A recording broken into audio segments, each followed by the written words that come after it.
Hi, welcome to the Culture Report. So Monday was Martin Luther King Jr. Day, and I spoke with a professor at CU who teaches African American history. And I asked her about the misteachings or the whitewashing of MLK's legacy. So here's a bit of our conversation. One of the most common things is that people really just focus on the I have a dream speech. And they only really ever focus on like that one line. That well, actually maybe two lines, the ones about like wanting my little kids to play the other little kids, and then the line about the content of character, right? And that's like the two things.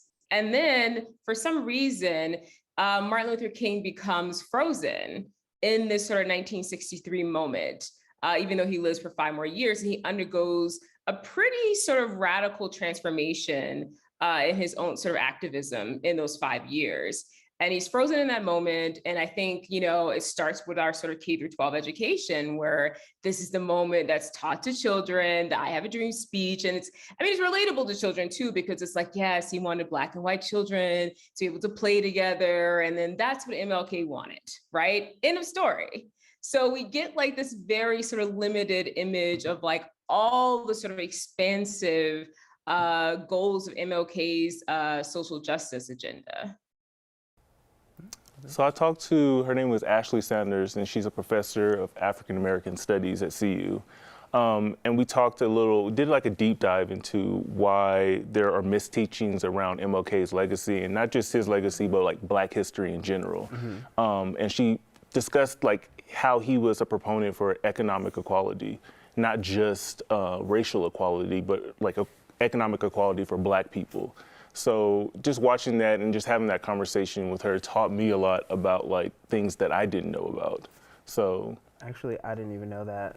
I'm a little embarrassed. Like even all the movies I've seen and everything like that, I learned about Martin Luther King in elementary school, and I learned the same things about Martin Luther King in middle school and high school. I don't know why I never questioned why it was so stagnant, why I didn't learn about anything else that he did. I mean, it was a large feat, like I have a dream speech was amazing, and they picked out the good bits to teach us. Like, it's still great, but it's crazy that I didn't know half of it. There was actually a speech that she mentioned to me that I didn't know much about, but it was his last speech or it's referenced as the mountaintop speech, and it was the speech that he gave the night before he died.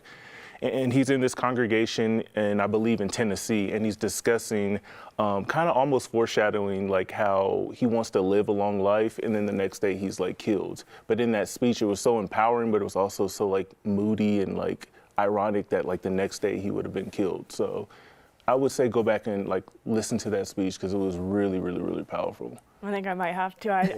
Like Jamal said, we get taught just the very little. The one speech. That's all we get taught growing up, and then same throughout high school, and then if we even learn it in college at all, that's the same thing. So Yeah, another thing too, what I don't like about it is when they divide history. It's Black history, it's this history, it's history altogether. It should just be all thrown together. But to your point, yeah, when I was reading a little bit about, what was happening around with MLK, and especially like you said, stuff that they leave out, they did talk about the fact that he met with Mexican-American activists just a few months before he was killed, pushing the Poor People's Campaign, I believe it was, and even that, I didn't know anything about it. So you learn a little bit more. I wish they did go a little bit more thorough with that. Yeah, a huge part of his movement was about the labor market and the unions and that kind of stuff. So like a lot of his activism revolves around that, and that's something that I kind of didn't know. Yeah. Talked about.